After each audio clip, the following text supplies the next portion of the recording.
Sir, we are going live in 50 seconds. Yeah, coming. Okay, let's go. Morning. There's an article on my desk. Ready, sir? Oh, come here. Oh. Just what I needed. Jadoo ki jhappi, you know. Let's go. Good morning, everyone. Mithilesh Kumar is here. Let's get this ball rolling. Focus set है ना? Okay, sir. We are going live in 5 seconds. 5, 4, 3, 2, 1, go. Good morning, मैं हूं मिथिलेश कुमार और स्वागत है आपका सतर्क news channel में। आज की सबसे बड़ी खबर आ रही है महाराज्य से, जहां दो मुख्य पार्टियों के नेता अपने आप को मुख्यमंत्री का दावेदार मान रहे थे और तीसरी पार्टी के नेता ने रातों रात पूरा का पूरा खेल ही बदल लिया और ले ली मुख्यमंत्री की शपथ। इस पूरे के पूरे उलट फेर का आंखों देखा हाल जानने के लिए हम चलते हैं हमारी संवाददाता अनुष्का के पास, जो हमें बताएंगी कि महाराज्य में क्या महा खिचड़ी पक रही है। अनुष्का, क्या बोलते हो सर आप? I just love you.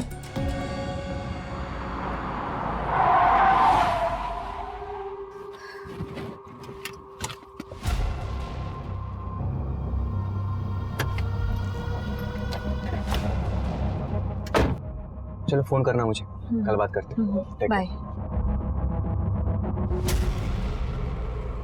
ओफो, कितनी बार कहा है खाते वक्त कोई मोबाइल नहीं।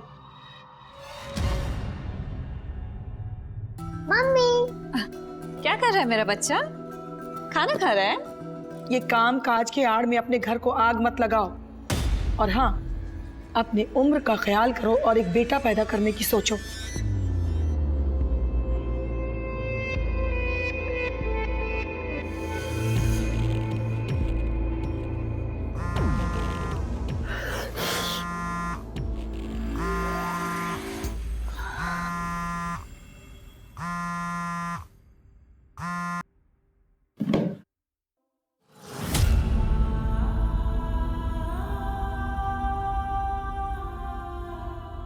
मिथिलेश, मेरा शो कब शुरू कराओगे? कब से इंतजार ही चल रहा है। अरे कुछ दिन रुक जाओ ना, हो जाएगा। तुम सिर्फ मजे लेने के लिए आते हो ना यहाँ पर? क्या? तो क्या मैं अकेले मजे ले रहा हूँ यहाँ पे? और एक बात याद रखो, अगर कोई मजेदार चीज खा रहे होते ना तो उसका मजा जबान पर रहने देते हैं, ऐसे मजा किरकिरा नहीं करते। अरे नहीं मिथिलेश, मेरा मतलब वो नहीं था। मैं सिर्फ इतना कह रही थी कि तुम ट्राई भी नहीं कर रहे हो और मैंने तुम्हारी हर ख्वाहिश पूरी की है ना। अरे छोड़ो यार, you anyway spoiled my mood. Mithilesh, It's half done. मेरी बात तो सुनो मिथिलेश।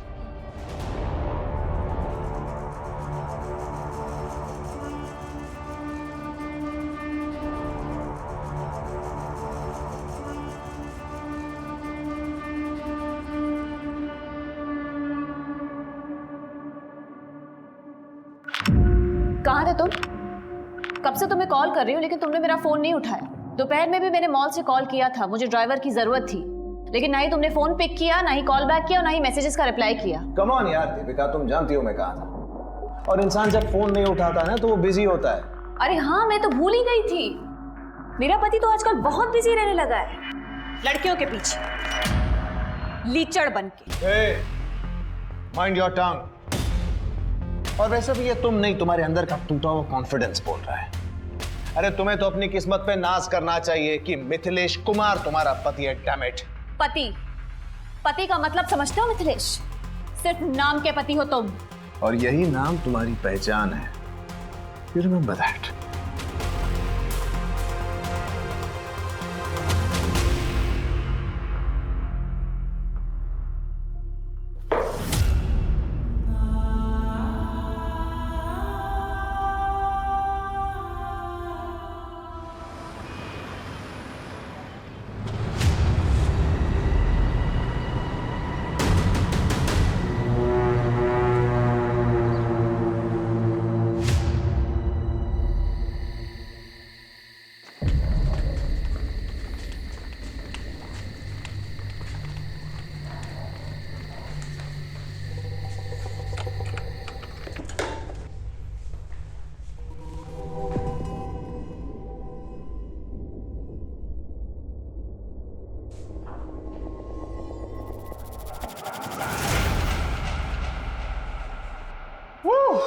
सर ये कल की न्यूज़ की अपडेट आ गई, आप अरे एक बार बहुत देख काम हो लीजिए गया यार, घर जाओ. No one disturbs me tonight, okay?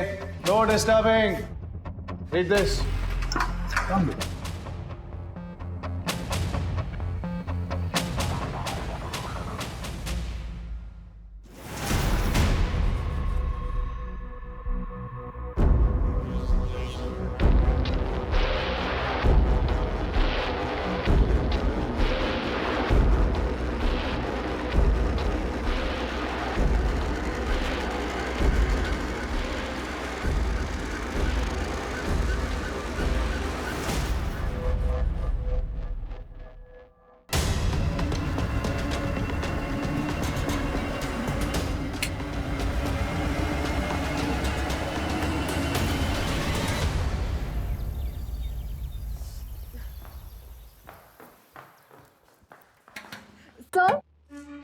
Sir sir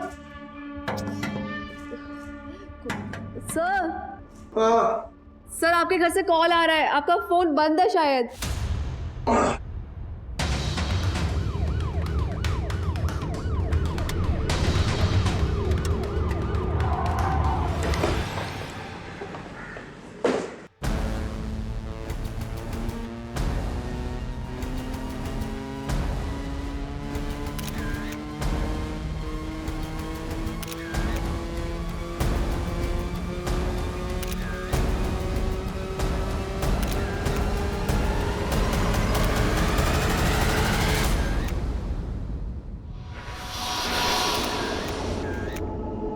sir मैं रोज़ सुबह आती हूँ, आज भी आई थी, लेकिन दरवाज़ा खुला हुआ था.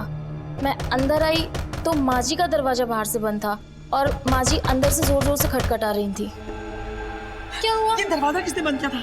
मिथिलेश, मिथिलेश, मिथिलेश.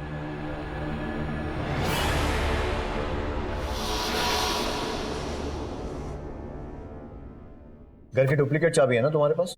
हाँ सर, लेकिन उसकी ज़रूरत नहीं पड़ी ना, दरवाज़ा पहले से खुला हुआ था.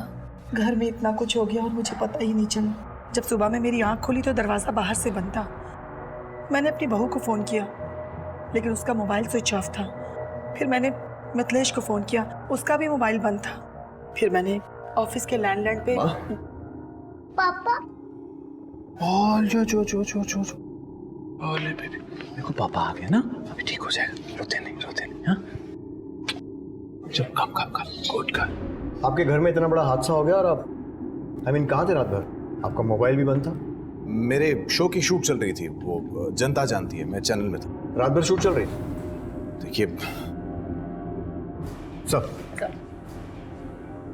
हाय मिथिलेश, मैं जानता हूँ आपके लिए बहुत दुख की घड़ी है, लेकिन एज यू नो हम पुलिस वालों को हमारा काम करना पड़ता है. जी हाँ सर, आपके ऑफिसर वही काम कर रहे थे. And to answer your question, जी हाँ सर, मेरी शूटिंग रात भर चल रही थी. मैं कोई सरकारी कर्मचारी नहीं हूँ या कोई 10 से 6 तक काम करने वाला आदमी नहीं. I am from media, that to news.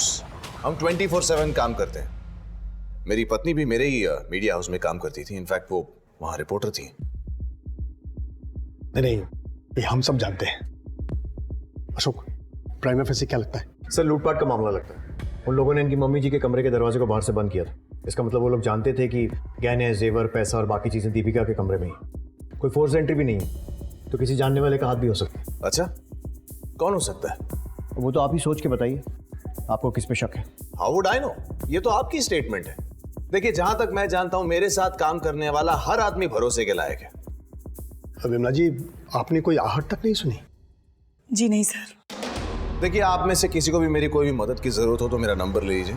लेकिन एक बात याद रखिएगा, किसी पर भी उंगली उठाने से पहले be very sure. Sir, if I may please. Yes sure, you must. पर एक मिनट जी.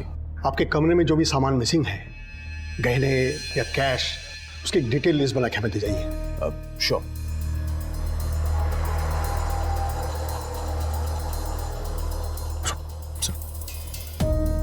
देखो शुभ, ये केस बहुत ही सेंसिटिव है और इसकी पहुंच बहुत ऊपर तक है, इसलिए इससे कोई भी बात करने से पहले हमें पहले अच्छे से होमवर्क करना होगा. तुम ये फॉर्मेलिटीज पूरी करके ऑफिस पहुंचो, हम वहीं बैठ के बात करते हैं. सर, कृतिका, लाश का पंचनामा करके बॉडी को पोस्टमार्टम के लिए भेजो। सर। और आसपास के सारे सीसीटीवी चेक करो, शायद किसी के फुटेज में वो चोर आते या जाते हुए कैप्चर हुए। और पड़ोसियों से पूछताछ करो रात में अगर किसी ने कुछ देखा हो तो।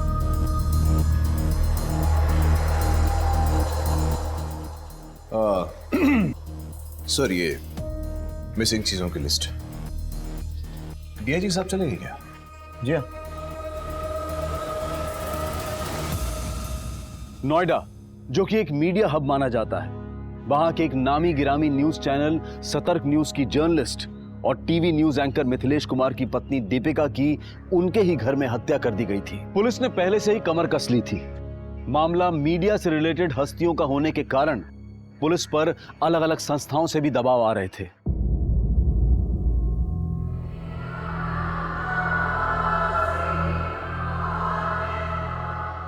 May I come in, sir? Come in.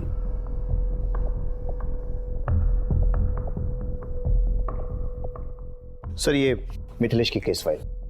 Sir उसने चोरी हुए सामान की लिस्ट दे दी है। सीसीटीवी में कोई आता जाता नजर आया था? नहीं सर, बंगले का सीसीटीवी सिस्टम 1 महीने से बंद पड़ा है, लेकिन एक टीम आसपास और मोहल्ले को खंगाल रही है, पर अब तक कोई सक्सेस नहीं मिली है। अपने वांटेड क्रिमिनल्स की लिस्ट निकालो और चेक करो कि उनमें से कोई उस वक्त वहां था या नहीं। सर सारे ज्वेलर्स और सेकेंड हैंड माल बेचने और खरीदने वाले, इनको अलर्ट कर दो और अपने खबरियों को भी काम पर लगा दो। सर। सर, ये दीपिका की पोस्टमार्टम रिपोर्ट। उसके शरीर पर 18 बार वार किया गया।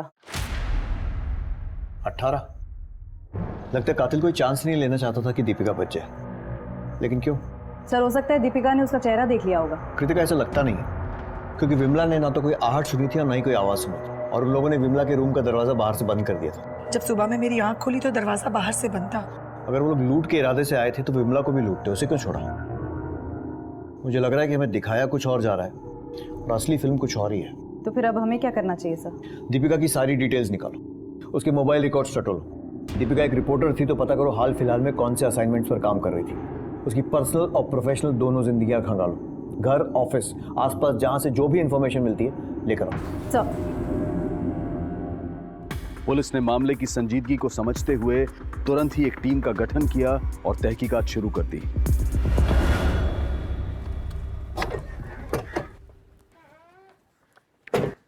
सर, दीपिका मर्डर केस में आसपास के लोगों से पूछताछ की। शांति का पति चरण मर्डर वाले दिन से गायब। फिर हमने शांति से पूछताछ की। ये तो हम नहीं जानते मैडम कि अभी वो कहाँ है। कभी किसी कोयले की खदान पे काम करते हैं तो कभी किसी साइट पे। कब से गया है वो यहाँ से? अभी परसों ही गए हैं। पर दीपिका दीदी से उनका क्या लेना देना हो सकता है?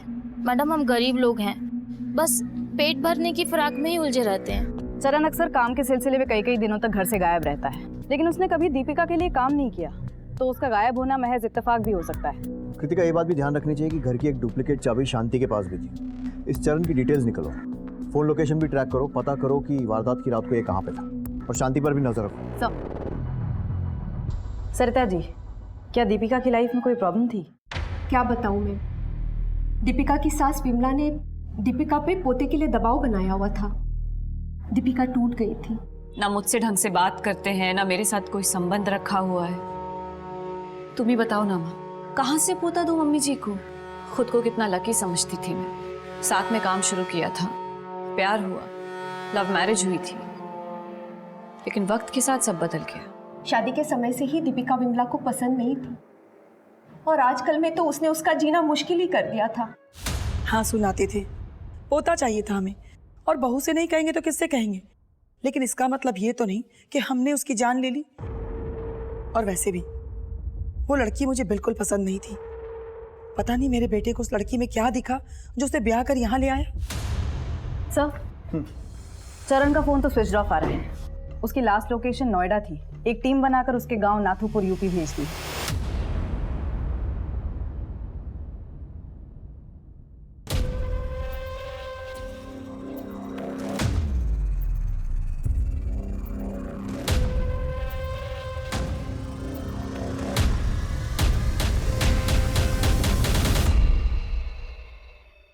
दीपिका के कॉल लिस्ट में एक नंबर है, विजय का, जिससे फ्रीक्वेंटली और बहुत लंबी बातें होती थी, वक्त बेवक्त। एक और बात, एमएलए गजेंद्र सिंह का भी फोन कई बार आया है दीपिका को। कहीं ऐसा तो नहीं कि दीपिका का किसी के साथ अफेयर चल रहा था? कह नहीं सकते सर, लेकिन दीपिका की माँ के हिसाब से दीपिका और मिथिलेश का रिश्ता सही नहीं था और उसकी सास विमला भी उसे बच्चे के लिए काफ़ी सुनाती रहती थी। कहीं ऐसा तो नहीं कि ये मर्डर परिवार ने ही प्लान किया? जब तो कोई ठोस सबूत नहीं मिल जाता किसी को रूल आउट नहीं कर सकते। इस विजय को थाने बुलाओ। एक मिनट। हाँ सर, कांस्टेबल गीता का फोन था। वारदात की रात मिथिलेश की रिकॉर्डिंग 11 बजे ही खत्म हो गई थी। अरे नहीं डीआईजी साहब, मुझे आपकी टीम की काबिलियत पे कोई शक नहीं है, बस ना उनके काम करने के तरीके से थोड़ी सी शिकायत है। Okay sir. Yes. Oh please come, आइए। अभी आपके वो डीआईजी साहब से ही बात कर रहा था। बैठिए बैठिए। So tell me sir, how can I help you?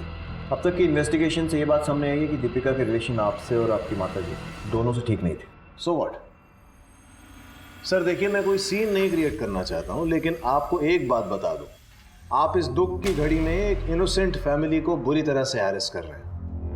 हम किसी को हैरेस नहीं कर रहे, सिर्फ अपना काम कर रहे हैं। ये बताइए, उस रात को आपकी रिकॉर्डिंग तो 11 बजे खत्म हो गई थी, तो फिर रात भर ऑफिस में क्या कर रहे थे? सर मैंने आपको पहले भी बताया, हम मीडिया वाले हैं, 24/7 काम करते हैं, दिन रात लगे रहते हैं, थक जाते हैं बहुत ज्यादा काम करके तो यही मेकअप रूम में आराम कर लेते हैं। उस रात मैं भी यही मेकअप रूम में आराम कर रहा था। घर तो पास में ही है ना? Yes sir. तो फिर रात भर ऑफिस में रुकने की कोई खास वजह? अब मैं किसी लड़की को लेकर घर तो जाऊंगा नहीं। हाँ, वो मेरे साथ ही थे। और इस बात का क्या मतलब निकालूं मैं कि तुम्हारा और मिथिलेश का अफेयर चल रहा है? नहीं सर, हमारा कोई अफेयर नहीं चल रहा है। एक्चुअली उन्होंने मुझे यहाँ रेकमेंड किया था और देखते देखते हम दोनों की बहुत अच्छी बनने लग गई थी। सर मैं क्या बोल रही थी, मेरा प्रोबेशनरी पीरियड ख़त्म हो गया है और HR से अभी तक कोई कंफर्मेशन नहीं आया है। सर दीपेश सर बोल रहे थे कि अगर आप बात करेंगे ना तो जल्दी कंफर्मेशन आ जाएगी। वो तो हो जाएगा, लेकिन तुम्हें परमानेंट करके मुझे क्या मिलेगा? सर आप जो भी चाहो। तुम्हारे घर पहुंचने से पहले कंफर्मेशन मेल आ जाएगा। Thank you sir. सर ने मेरे लिए इतना कुछ किया, इसलिए जब भी वो तनाव में होते थे तो बस मैं उनका दर्द बांट लिया करती थी। बस इतना ही रिश्ता है हमारा। मैं कैसे मान लूं? मानना पड़ेगा सर, डॉली और मेरे बीच संबंध है और मानता हूं आप लोगों को शक करने की पगार मिलती है, लेकिन अब किस बात का डाउट हो रहा है आप? हाल फिलहाल में दीपिका के नंबर पर MLA गजेंद्र सिंह के नंबर से बहुत सारे कॉल्स आए थे। कोई आइडिया क्यों? अरे उसने स्टिंग ऑपरेशन किया था उन पे, काफी धमकी भरे कॉल्स आते थे उसको वहां से। तुम्हें जो करना है कर लो। शायद आप जानती नहीं है हम कौन है। मुझे पता है तुम कौन हो, और अब सारी दुनिया को पता लगेगा कि असल में तुम हो कौन। जब मैं तुम्हारा स्कूल से लड़कियां सप्लाई करने का स्कैंडल बाहर लाऊंगी। कौन से स्कैंडल का स्टिंग किया दीपिका ने? लड़कियां सप्लाई करने के स्कैंडल का। पर ऐसी कोई रिपोर्ट पब्लिक में तो आई नहीं। यही तो हमारे देश की विडंबना है मैम। हम लोग जी जान लगा देते हैं सच को बाहर निकालने के लिए और कुछ लोग उसी सच को छुपाने के लिए। हम कुछ नहीं जानते महोदय। अब आप हमारे ही आदमियों को टारगेट करोगे तो कैसे चलेगा? वैसे आप फिक्र मत करो, हमने मिठाई बढ़वा दी है, अब तो कड़वाहट दूर कर दो। भाई हमारा नाम सुर्खियों में आना चाहिए, लेकिन तारीफ के लिए। और हाँ, अपनी उस सरफरी लड़की को भी समझा देना। उस स्टिंग ऑपरेशन का फुटेज किसके पास है? अब देखिए, दीपिका और उनकी क्या डीलिंग हुई है मैं नहीं जानता, लेकिन वो फुटेज इस चैनल तक नहीं पहुंचे। That's all I know. Now if you excuse me, I have a meeting in Delhi, so I better rush. Thanks. और हाँ, चाय कॉफी जरूर पी कर जाइएगा। Excuse me. Thank you. अरे हम क्यों मरवाएंगे सर, हमें राजनीति करनी, और ऐसे काम करके हम खुद पे कीचड़ उछलवाएंगे, बताइए। और ये मीडिया वालों को नहीं जानते, ये तो बेमतलब किसी को भी किसी भी मामले में घसीट लेते हैं। गजेंद्र सिंह जी, दीपिका का मर्डर हुआ है, वही दीपिका जो आपका स्टिंग ऑपरेशन कर रही थी। हो सकता है कि आपकी सफेद पोशाक पर कीचड़ ना उछले, इसलिए आपने उसे मरवा दिया। अरे ये क्या कहे जा रहे हैं आप? कौन सा मर्डर, कौन सा स्टिंग? आपको जरूर कोई गुमराह कर रहा है। सर, पुलिस को गुमराह करने की कोशिश हर मुजरिम करता है। वो लोग सिर्फ एक चीज भूल जाते हैं, कहीं ना कहीं जरूर चूकते हैं। Thank you.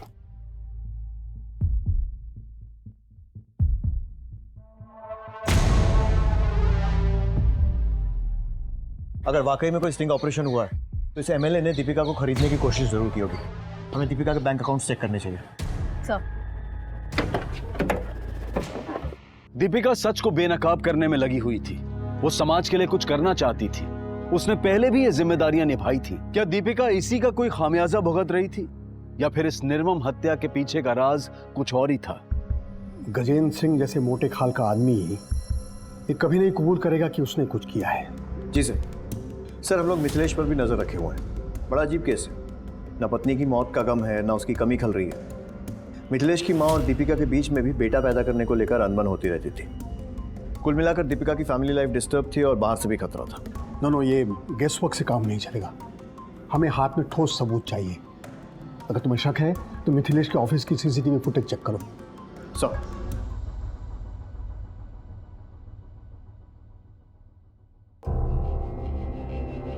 और विजय, मोबाइल रिचार्ज आजकल बहुत सस्ते हो गए हैं ना? मतलब सर? दीपिका से तुम्हारी वक्त बेवक्त बात होती थी, जान सकता हूँ क्या वजह थी? सिर्फ काम के सिलसिले में हमारी बात होती थी। एक बार एसिड अटैक विक्टिम के स्टोरी के कवरेज के दौरान हमारी दीपिका जी से मुलाकात हुई। उस वक्त उन्होंने हमारी काफ़ी मदद की थी। तब से हमारी अच्छी दोस्ती हो गई, पर हमारा कोई अफेयर नहीं था सर। पर हाँ, दीपिका जी का मैरिड लाइफ सही नहीं चल रहा था। मिथिलेश आजकल मेरे साथ बहुत ही वियर्ड बिहेव करता है विजय। उसे ना घर आने की जल्दी होती है ना कोई ज़रूरत, और अगर आ भी जाता है तो दो बातें भी नहीं करता है मेरे साथ ढंग से। ऑफिस में हम दोनों साथ रहते हैं, लेकिन वो मेरे लिए समय नहीं निकलता है विजय। मेरे फोन कॉल्स भी नहीं उठाता है। ऊपर से मेरी सास वो दूसरे बच्चे की रट लगा कर रखे हुए हैं। वो जिया के लिए भी वक्त नहीं निकालता है विजय। मुझे लगता है ना उस पर सक्सेस का नशा चढ़ गया है। मैं क्या करूं विजय? दीपिका जी, सब ठीक हो जाएगा, आप बिल्कुल टेंशन ना लें। एमएलए गजेंद्र सिंह के खिलाफ किसी स्टिंग ऑपरेशन के बारे में कोई बात की थी दीपिका ने कभी? नहीं सर, पर हाँ, हाल फिलहाल में एक 12 साल के बच्चे को न्याय दिलाने की भरपूर कोशिश कर रही थी। उसके बलात्कार की खबर हमें गांव के एक रिपोर्टर से मिली थी। देखो माला, तुम ऐसे चुप रहोगी तो कैसे काम चलेगा? माला, तुम्हें घबराने की जरूरत नहीं है। तुम मुझे सब सच बता सकती हो।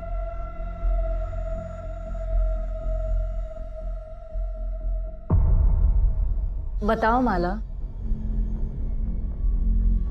दीदी, गुड्डू भैया ने मेरे साथ जबरदस्ती की।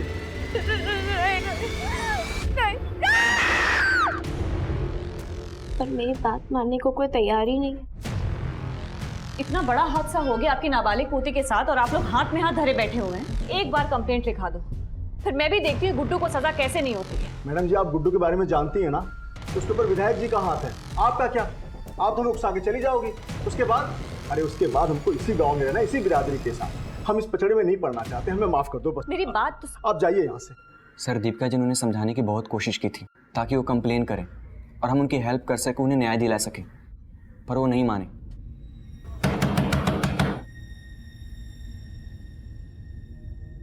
तू फिर वापस आ गई? हाँ, तू ऐसे नहीं मानेगी। रुक, बताता हूँ। आखिरी बार चेतावनी दे रहे हैं, दोबारा इस गांव में दिखाई दी ना तो जान से जाएगी। ठीक है, मैं चली जाऊंगी और दोबारा कभी नहीं आऊंगी। मुझे बस एक बार माला से मिलना है, बस। नहीं, ये नहीं हो सकता। ठीक है, तो तुम भी इस गलतफहमी में मत रहना कि तुम बच जाओगे। धमकी दे रही है मुझे? हाँ, जाती है, काट दो तुझे मैं। बाबूजी आप अंदर जाइए। मैं बात कर रहा हूँ ना। नहीं, हम बात कर रहे हैं। मैं बात कर रहा हूँ, तुम क्या बात कर रही है? बाबूजी। अरे तुम। दीपिका गुड्डू को एक नाबालिग लड़की के रेप के जुर्म में सजा दिलवाना चाहती थी। कहीं ऐसा तो नहीं है कि गुड्डू ने ही बचने के लिए दीपिका को मार दिया हो? या फिर समाज और बिरादरी के डर से जगताब ने ही कोई खेल खेला? अब इस बात का खुलासा तो माला ही कर सकती है। माला से पूछताछ करो और विजय पर भी नजर रखो।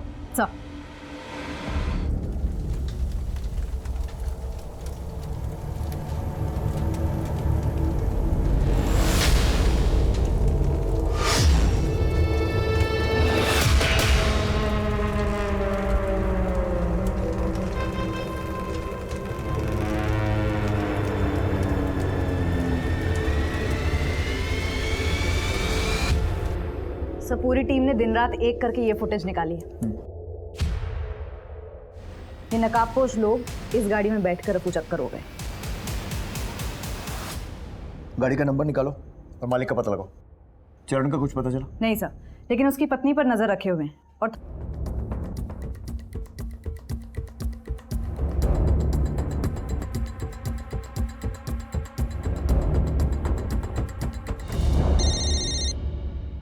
हाँ बोल। ओके सर, मिथिलेश के ऑफिस में एक लड़की है जानवी। इन दिनों मिथिलेश उस पर बड़ा मेहरबान है, जबकि कुछ दिन पहले उसकी बेइज्जती की थी। वेलकम फ्रेंड्स, मैं आपकी होस्ट जानवी शर्मा आपके सामने हूँ मेरे अपने show news on the run with Janvi. जिस शो का कॉन्सेप्ट नोट तुम्हारे चेहरे पर फेंका गया था, अब वही शो तुम होस्ट कर रही हो। News on the run with Janvi, ये यूनिक कॉन्सेप्ट लोग जरूर देखना पसंद करेंगे। आपको मेरा आइडिया कैसा लगा सर? यूनिक कॉन्सेप्ट है ये। It's a idea. स्टैटिस्टिक्स देखी है तुमने? तुम्हें क्या लगता है मैं तुम्हारी सिफारिश करूंगा और ऊपर बैठे लोग खुशी खुशी तुम्हें ये शो होस्ट करने देंगे? You're dreaming. Get a life. Sir, मुझे किसी भी कीमत पे प्रमोशन चाहिए था। मेरा खुद का शो होस्ट करने का ऑनर चाहिए था, लेकिन वो मिथिलेश कुछ कर ही नहीं रहा था। बस इसी वजह से हम दोनों के बीच में झगड़े होने लगे।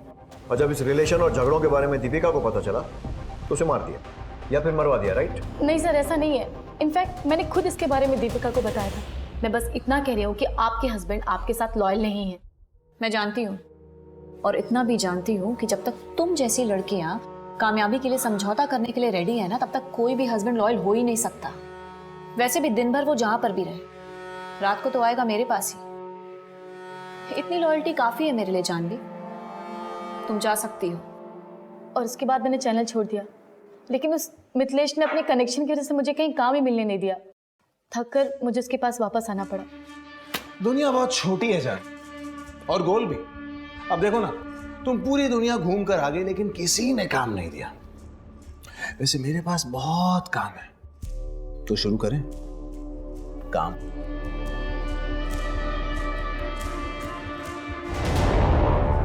तुम्हारा चैनल छोड़कर जाना और फिर दीपिका की मौत के बाद वापस आ जाना। कहानी में यही एक ट्विस्ट है। काम तुम्हारा मिथिलेश के ऑफिस में था, लेकिन नजर उसके घर पर। वैसे भी कुछ पाने के लिए कुछ खोने, आई मीन कुछ भी करने का तुम्हारा फंडा तो क्लियर है। नहीं सर, मैंने कुछ भी नहीं किया। वो हम तय करेंगे, जब तक हम ना कहें शहर छोड़ के मत जाना। सर विजय को एमएलए गजेंद्र सिंह के पीए के साथ देखा गया। विजय, तू न्यूज में क्या कर रहा है? तुझे तो फिक्शन राइटर होना चाहिए। इतनी लंबी लंबी कहानियां सुनाई तूने, लेकिन सबसे जरूरी कहानी सुनाना भूल गया। तो वो भी सुना दे। एमएलए गजेंद्र सिंह से क्या रिश्ता है? वो गजेंद्र सिंह ने कुछ पैसे दिए थे पहुंचाने के लिए। कैसे पैसे? वो दीपिका जी से सबूत निकलवाने के पैसे। और तूने अपनी दोस्त को, जो तुझ पर इतना भरोसा करती थी, धोखा दे दिया। क्या करे सर, तरक्की के लिए करना पड़ता है। शाबाश। किसको पहुंचाए थे पैसे?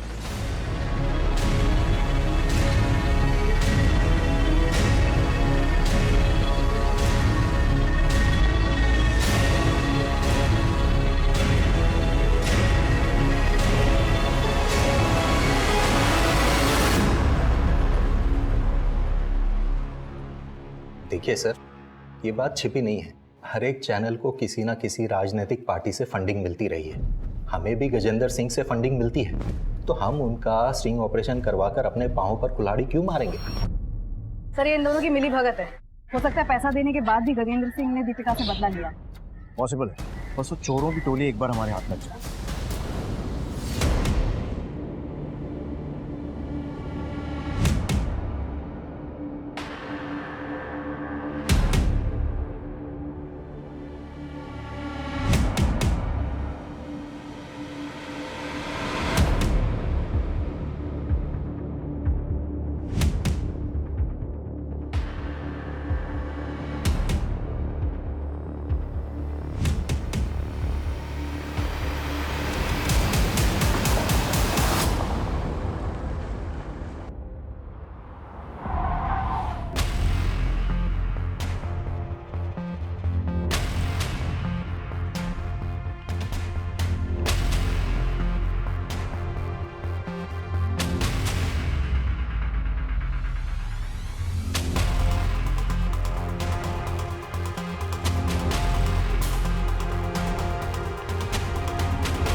सुनो,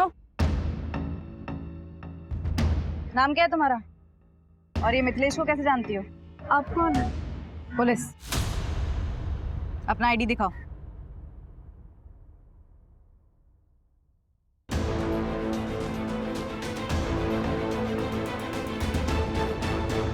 देखो कोमल, डरने की कोई बात नहीं।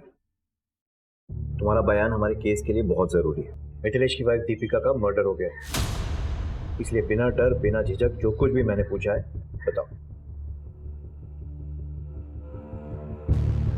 सर, वो मिथिलेश सर जब भी मुझसे मिलने आते मेरे लिए कीमती गिफ्ट्स लाते थे। मुझे भी अच्छा लगता था, लेकिन एक बार दीपिका मैम ने मुझे और मिथिलेश सर को साथ देख लिया था।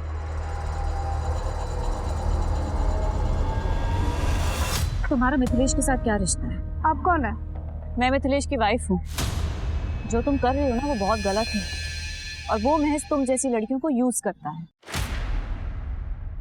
What nonsense यार। तो क्या अब मैं किसी भी लड़की को हाथ लगाने से पहले उसका बर्थ सर्टिफिकेट देखूंगा? सर, आपको केस करना है तो कीजिए ना, जाइए कोर्ट में। एक बहुत बड़ी लीगल टीम पाल रखी है मैंने, वो देख लेंगे क्या करना है। एक बात बता दूं सर, आप ना बस यही घूम रहे हैं इधर इधर मेरे आसपास, और अपना और उससे बहुत ज्यादा इंपॉर्टेंट मेरा टाइम वेस्ट कर रहे हैं।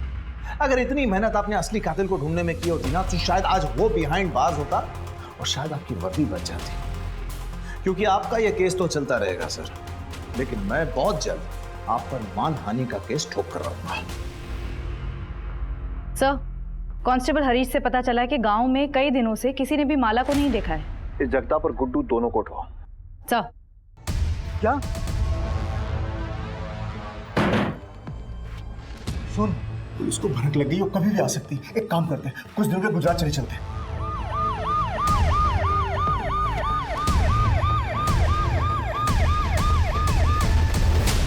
जो डर था वही हुआ, पुलिस आ गई है। पुलिस आए तो ये मत बताना कि मैं इस घर में हूँ। माला कहाँ है?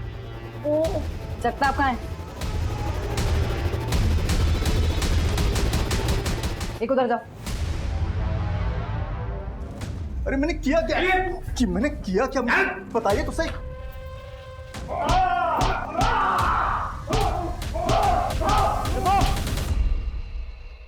माला कहाँ है?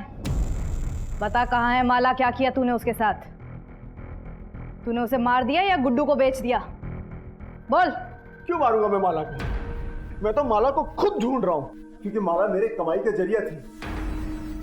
मतलब ये कि गुड्डू हमें हर महीने 25,000 रुपए देता था अपना मुंह बंद रखने के लिए, ताकि ये मामला हम पुलिस स्टेशन तक न ले जाएं। गुड्डू कहाँ है? मुझे क्या पता गुड्डू कहाँ है? तोड़ो इसे। बताता हूँ।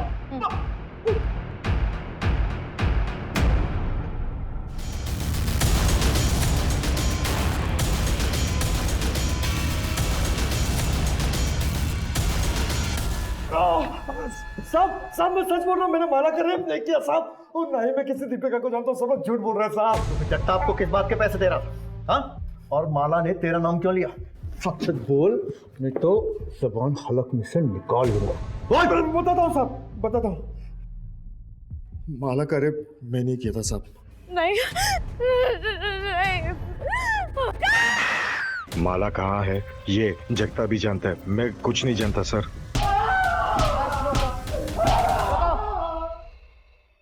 गुड्डू ने सब सच बोल दिया है। क्या किया तूने माला के साथ? कहाँ है माला?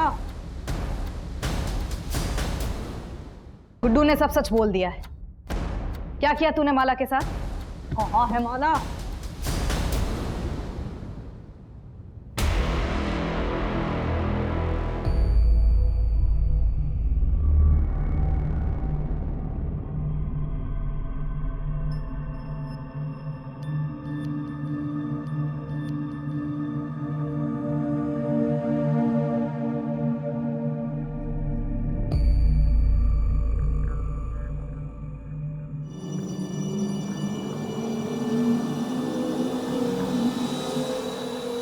कहाँ जा रही है तू आधी रात को? हाँ? माला मर चुकी है, लेकिन उसे मारने का मेरा कोई इरादा नहीं था।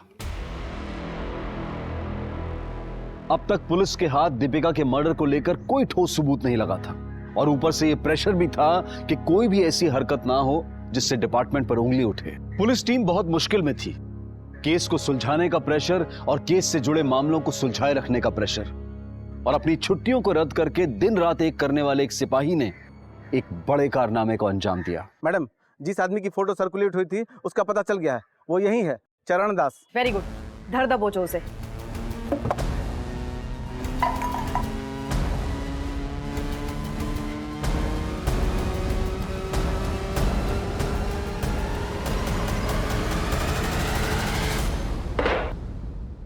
आपके चरण हमारे थाने में पड़े, हम तो धन्य हो गए। मैं कुछ नहीं जानता सर, मैं तो सिर्फ चोरी के इरादे से घर में घुसा था और चोरी करके बाहर निकल गया। वो मर्डर वर्डर मैंने नहीं किया सर। 2 लोग और थे ना तेरे साथ, नाम बताओ उनके।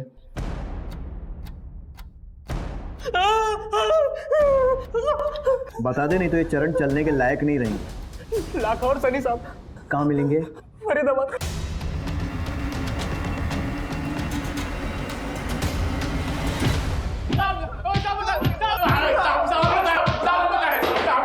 साहब मत मारो साहब, हम बताते साहब, हम तो चोरी के इरादे से वहां गए थे साहब। चरण ने तो हमें ये भी नहीं बताया था हम किसके घर जा रहे हैं। तो फिर दीपिका को किसने मारा? साहब, जब हम सामान लेके वापस जा रहे थे, चरण दोबारा अंदर गया था। तुम लोग निकलो, मैं आता हूँ बाद में। जाओ, चल निकल। साहब, बाद में पता चला मैडम जी की हत्या हो गई है। साहब, हम दोनों ने कुछ भी नहीं किया, जो भी किया उस चरण ने किया होगा।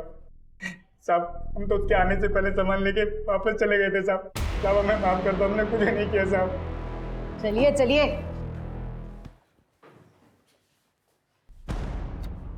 कृतिका, हॉस्पिटल में इन्फॉर्म कर दो कि एक बेड खाली कर दे, एक पेशेंट और आने वाला है। साहब मैं मानता हूँ, मैंने मारा था दीपिका को साहब, मैंने मारा था दीपिका को, मैंने मारा था। क्यों मारा? हाँ साहब, वो चोरी का माल लेके हम लोग घर से जब निकल रहे थे तब मुझे शक हुआ कि मैडम ने शायद हमें देख लिया है और वो सोने का नाटक कर रही हो। तो साहब मैं फिर से गया चेक करने, तो मैडम उठी हुई थी साहब, तो फिर मारना पड़ा साहब। साहब, मैं अपना जुर्म कबूल करता हूँ साहब, मैंने मारा दीपिका को साहब। तूने मारा? हाँ साहब। ठीक है, मान लो। कितने बार किए थे बॉडी पे? वो 4। ये दीपिका की पोस्टमार्टम रिपोर्ट। उसके शरीर पर 18 बार वार किए गए। सर, भाई मानना पड़ेगा आपकी हिम्मत। न्यूज़ के जैसे अपने जुर्मों की किताब खुद पढ़ेंगे या फिर हमारी हेल्प की ज़रूरत है? What do you mean? मतलब हमारी हेल्प। ठीक है, तो आपके कारनामों की लिस्ट हम ही बताते हैं। कोमल, याद है? उसने आपके खिलाफ शिकायत दर्ज करवाई। आपकी याददाश्त के लिए बता दूं कि उसके साथ सोते समय आपने उसका बर्थ सर्टिफिकेट चेक नहीं किया था। चेक कर लेना चाहिए था। एक अंडर एज नाबालिग लड़की के साथ फिजिकल रिलेशन बनाने के जुर्म में कम से कम 7 साल के अंदर तो जाएंगे आप। और अब सबसे ज़रूरी बात, 25 नवंबर की रात को 2 से 3 बजे के बीच, यानी 1 घंटा, अपना मोबाइल और अपनी गाड़ी ऑफिस में छोड़कर पीछे के रास्ते से पैदल कहाँ गए थे? बाइक। मैं बता देता हूँ, अपने घर गए थे। 25 मिनट जाने के, 25 मिनट आने के, और बचे हुए 10 मिनट किसी की भी हत्या करने के लिए काफ़ी है। हमारी एक टीम पैदल चलकर तुम्हारे ऑफिस से तुम्हारे घर गई और वहाँ से वापस तुम्हारे ऑफिस आई 50 मिनट में। कैसा लगा हमारा होमवर्क? अरे क्या बकवास कर रहे हैं सर आप? बकवास नहीं, सबूत गवाह सब है हमारे पास। और तीसरी और सबसे अहम बात, चोरी के सामान की लिस्ट मंगाने पर लिस्ट 10 मिनट के अंदर हमारे पास आ गई। मिसिंग चीजों की लिस्ट। ऐसा कैसे पॉसिबल है कि बिना कहीं बैठे, बिना कहीं लिखे तूने लिस्ट बना दी? मतलब लिस्ट तेरे पास पहले से थी, है ना? घर का सीसीटीवी 1 महीने से बंद था और ऑफिस का सीसीटीवी सर्वर 6 बजे से। ये बता रहे हैं कि शाम 6 बजे से सुबह 9 बजे तक, यानी लगभग 15 घंटे के लिए ऑफिस का सीसीटीवी चल ही नहीं रहा था। प्लानिंग तो अच्छी थी, लेकिन तेरा ये जो मशहूर चेहरा है ना, इसी ने तुझे फंसा दिया। अरे मैडम, इनको कौन नहीं जानता है? ये तो मिथिलेश साहब हैं। ये साहब उस रात को 2 बजे के आसपास यहीं से गए थे और 3 सवा 3 बजे के आसपास वापस भी आ गए थे। लेकिन उस दिन अपनी कार से नहीं गए थे, पैदल ही गए थे। अरे क्या क्या बात कर रहे हैं सर आप? उसने आपको कबूलनामा दिया ना, वो कौन है? वो चरणदास दिया है, लेकिन उसका तेरे लिए इतना वफादार होना ही तेरी बर्बादी का कारण बनेगा। कितने वार किए थे बॉडी में? 4। पोस्टमार्टम रिपोर्ट के हिसाब से दीपिका की बॉडी पर 18 वार किए गए थे। 18। छी, घिन आती है मुझे मिथिलेश, एक माइनर लड़की के साथ। क्या तुम नहीं चाहती कि तुम इस सबसे फ्री हो जाओ और तुम्हारी जैसी और भी लड़कियां उसके चंगुल में ना फंसे? बस तुम जब भी नेक्स्ट टाइम मुझसे मिलो ना, तो इस पेन कैमरा में सब रिकॉर्ड कर लेना।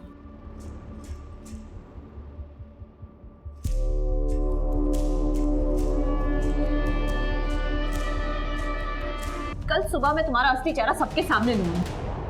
स्टिंग ऑपरेशन तो तुमने दबा दिया था मिथिलेश, लेकिन ये न्यूज़ नहीं दबा पाओगे, क्योंकि ये न्यूज़ तुम्हारे नहीं किसी और के चैनल में चलेगी। पागल हो गई हो क्या? जानती भी हो क्या बकवास कर रही हो? अब बस बहुत हो गया मिथिलेश। मिथिलेश कुमार नाम का बोझ अब और नहीं सह सकती मैं। तुम्हारा नाम तुम्हें मुबारक हो। Good luck. दीपिका, दीपिका! और फिर मैंने हमारी मेड शांति के हस्बैंड को हायर किया, चरणदास, वो चोरी का ड्रामा करने के लिए। मैंने उसे कहा था 2-3 लोग और ले ले ताकि वो चोरों की टोली वाली फील आए। मैं ना पकड़ा जाऊं इसीलिए ऑफिस और घर के सीसीटीवी कैमरा को तो मैंने खुद ऑफ किया था। और सब प्लान के मुताबिक हुआ या नहीं, ये देखने जब मैं अपने घर आया तब चल काम हो गया। साहब, मैंने चोरी तो कर ली, लेकिन दीपिका मैडम को नहीं मार पाया। क्या? बच्ची सोई साबुन के साथ, हमारा दिल नहीं मानता। अरे वो कल सुबह उठ के बवाल मचाएगी, उसका क्या?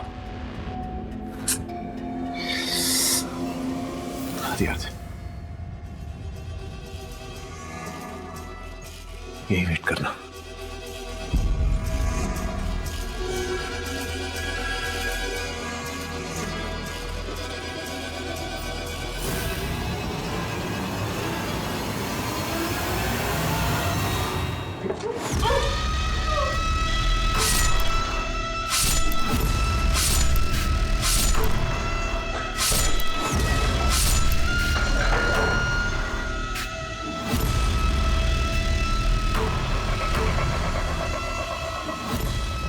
मैंने शर्ट, चाकू और ग्लव्स चरण को ठिकाने लगाने के लिए दे दिया। अगर पकड़ा गया तो जुर्म कबूल कर लेना। याद रखना, इतने पैसे दूंगा कि 7 पुश्ते बैठ के खाएंगे बेटा, ठीक है ना? अगर रिलेशन पसंद नहीं था तो डाइवोर्स ले लेता। ये सब करने की क्या जरूरत? मैं मिथिलेश कुमार हूं सर, मिथिलेश कुमार। अगर डिवोर्स देता तो तगड़ी एलिमनी देनी पड़ती मुझे। मैं तो खुद चाह रहा था कि वो मुझे छोड़कर चली जाए, लेकिन वो गई नहीं। और अब तू जाएगा जेल की सलाखों के पीछे। दीपिका के कत्ल की साजिश उसके अपने ही पति ने रची थी। मिथिलेश ने एक पराई स्त्री और अपनी बुरी आदतों के कारण उस लड़की को अपने रास्ते से हटा दिया, जो कि ना सिर्फ उसकी एक पत्नी थी, एक मां थी, बल्कि एक होनहार पत्रकार थी, जो खुद इस समाज को एक बेहतर जगह बनाना चाहती थी। अब मैं अनूप सोनी आपसे विदा लेता हूं। फिर मुलाकात होगी क्राइम पेट्रोल सतर्क के ब्लैक हेडलाइंस अध्याय में एक और नए केस के साथ। और याद रखें, क्राइम और आपके बीच में सिर्फ इतना फर्क है कि आप कितने सतर्क हैं। सतर्क रहें, सुरक्षित रहें। जय हिंद।